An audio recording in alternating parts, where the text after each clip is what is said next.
Wanted to do a video on the Vista cruiser here, and first I'll just kind of walk you around the car a little bit and kind of show you kind of where I've gotten on it. I still got to do the video of the paint process and all that, and that's coming soon, so bear with me. I just haven't had a chance to put that thing together.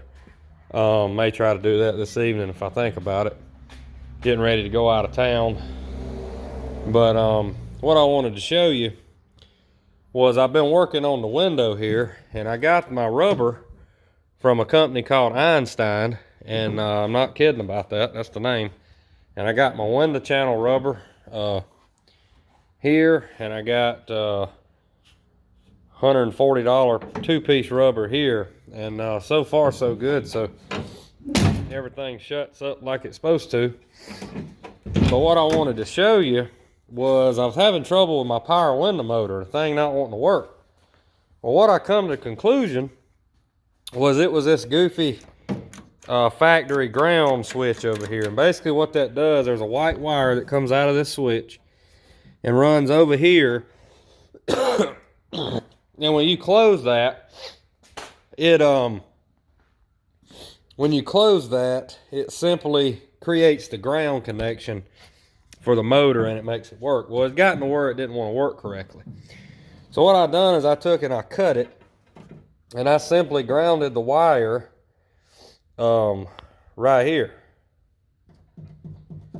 Good clean ground connection there. And now I also took the motor out and took the gear out and wiped out some of the old grease and got the sand out of it where it had been sandblasted and all that, and put some new grease in.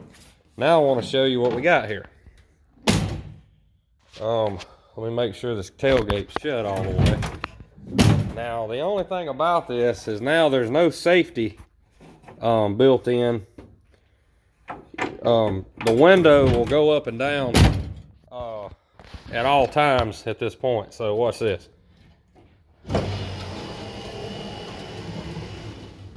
That window has not worked that well since I owned this car. So now I've got a good seal with new rubber. Now I haven't put the piece back here. That's going to add probably a little resistance, but not much. So overall I'm pretty happy with what we got here. And now what I like is with the tailgate open, you can permanently, without having to hold that switch, you can permanently let the window up and down all the way up, all the way down with the tailgate open. So basically I bypassed the factory safety switch, and I've got a way better ground connection. The motor, like I said, works astronomically better now at this point. So I didn't take the motor apart. I didn't feel comfortable doing all that, but this window is working good enough now. I also used some white lithium grease and lubricated all the tracks. I'll open this back up so you can see where I've done that. I lubricated all the tracks. You can see all the white residue there, and vacuumed out all the grit and all the sand. And so this window is working very well. I'm very well pleased. And now with this car being not doing a bunch of swap meets anymore because it's going to be too nice, the reason to be in and out of this tailgate is going to be limited anyway. So but now I know how to change the motor or take it loose if I ever so desire. So anyway, hope this helps. If you're having trouble on your GM wagons and it had one of these little switches, just get rid of it, cut the wire, ground it to a good clean source here on the tailgate, and you got a good ground to make it all work.